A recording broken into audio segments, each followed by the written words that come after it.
The following is a presentation of the Eagles Sports Network. Alongside Carson-Newman volleyball coach Dave Franklin, I'm Michael Watchering, and this is the Eagles Sports Network. Carson-Newman gets set for a road trip to Wingate and Coker. And, Coach, coming off of a big weekend last weekend, how do you try to build upon that momentum throughout the week of practice as you get set for these two teams this weekend? Winning sustains its own momentum, especially in practice. Anytime you're going to play a high-quality opponent such as Wingate, the energy in your practice gym is naturally higher. You push your kids to bring that energy, and hopefully they set that standard, but it's just naturally higher when you're going to face that kind of opponent. So I think it wasn't just who we beat, in the wins. It was kind of how we did it. We had a different vibe, a different energy. There was a team meeting, and they were real honest with each other about what they wanted to change, and that's one of the strengths of this group is they can be real honest. They have a lot of trust built with one another, and so that got the energy different, almost like last year. And so I think that's going to allow us to come back. We took a few days off. We played 12 matches in however many days. It wasn't very many days. And so we let them refresh, kind of get the fatigue out. So I think that'll help the energy in practice today as we come back into it and start to prepare. So I think it'll sustain itself, and if we're able to do that and execute the level of serve and pass that we did this weekend, anything's possible. You get a Wingate team on Friday that has lost just one time at home over the last several years. They have one of the longest winning streaks at home. They're unbeaten, one of three teams across all level that are unbeaten. So obviously they're a fantastic opponent. That being said, how do you go in there and try to spoil something on their home floor that a SAC team hasn't done since Carson-Newman did it in 2015?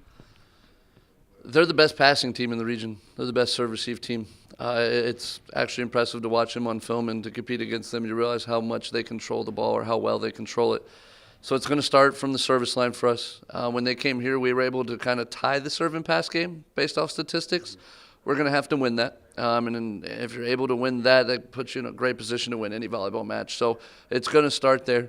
And so if we can get them out of system and be disciplined defensively and control some balls, it's going to give us a chance to balance out our offense, and as we did this weekend, when we do that, we can put up some offensive numbers that'll give us chances to win. So start with serve and pass, and then we got to be able to balance out our offense with our own serve receive. You mentioned that, balancing out your offense. How have you seen Aaron Edwards grow? Megan Oldenburger, despite the fact that she was an all-conference pick last year, continue to grow. Kenna Cooley has grown. How have you seen that group kind of mature here this season?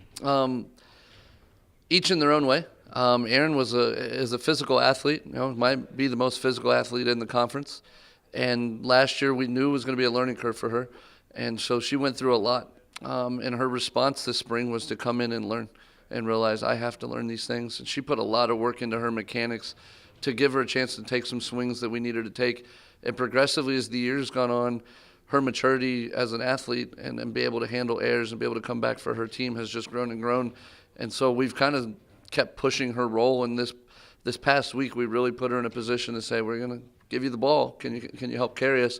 And she's learning to respond to that, and she was able to do it. So that's been huge. Meg's just an athlete. She's a kid you can put in any competitive environment. She's going to find a way to compete. She has that kind of IQ. And so she's just kind of gotten more comfortable and pushed her mechanics to take advantage of her IQ. And as she's done that, her leadership too has started to come out more and more. And you can see that it wants to come out even more, so we're pushing her to do that. So she's grown a ton. Kendall's a kid that the first year, her and I used to butt heads a lot, but it was just, you could see the athleticism. And she's a kid that also has a high competitive IQ. And last week I thought she did a lot better job of handling errors and being able to just add to the team and not stay in her own little world and make it about the team. And so as she does that, she's got a big arm. She's the most physical 5'6" blocker you'll find in the country. And I love that about her. And so a lot of growth in those three kids, which is helping us turn the corner.